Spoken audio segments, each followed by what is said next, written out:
नाजरीन, इंसान समझता है कि हम में एक रूह है, जबकि बहुत से रूहें होती है। लेकिन मैं बात करूंगा आज 3 रूहों के बारे में कि जब एक बच्चा माँ की सिक्कम में आता है तो 3 रूहें जाहिर होती है।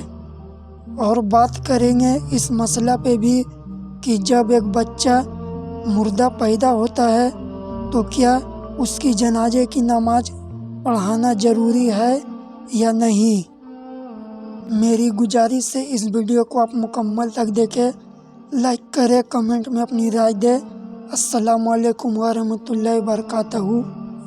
नाजरीन, सबसे पहले तो आप ये बात याद रखें, अगर कोई शख्स कहता है कि रूह कोई चीज़ है तो उसकी बात को आप ना माने, क्योंकि हमें ईमान कुरान पाक से रखना है। और कुरान पाक में अल्लाह तबारक तआला ने इरशाद फरमाया, पारा 15 सूरह इसरा में, रसूलुल्लाह सल्लल्लाहु तआला अलैहि वसल्लम से, और तुमसे रूह के बारे में सवाल करते हैं, कह दो कि वो मेरे परवरदिगार का एक हुक्म है। यानी कि नाजरीन, जब अल्लाह चाहता है किसी चीज़ को पैदा करना तो अल्लाह फरमा देता है हो जा, तो वो पैदा हो जाता है। रूह कोई शय नहीं, अल्लाह का हुक्म है। नाजरीन, अब बात करते उन रूहों के बारे में कि जब एक बच्चा माँ की सिक्कम में आता है तो 3 रूहें आती है। जब पहली स्टेज पे बच्चा माँ की सिक्कम में आती है तो रूहें जमाती आती है, जो पहाड़ों में होता है। जब बच्चा परवरिश पाता है माँ की सिक्कम में तो रूहें नबाती आती है, जिसका ताल्लुक़ पौधा से है।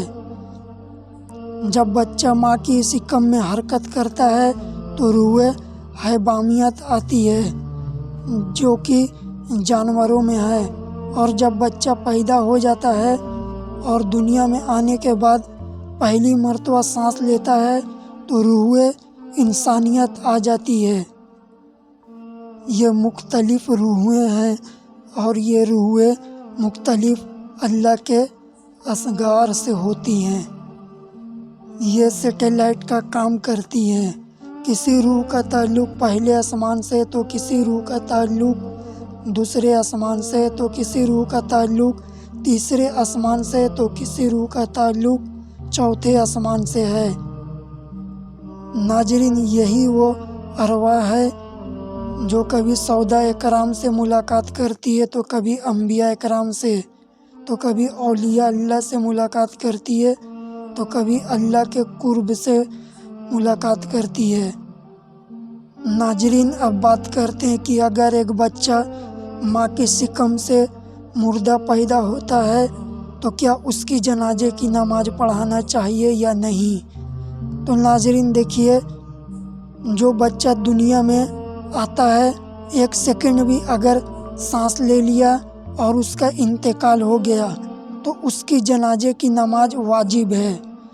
लेकिन जो बच्चा माँ के सिक्कम में ही इंतकाल कर गया और फिर वो पैदा होता है तो उसकी जनाजे की नमाज पढ़ाना ज़रूरी नहीं है, क्योंकि जनाजे की नमाज रूह इंसानी की होती है।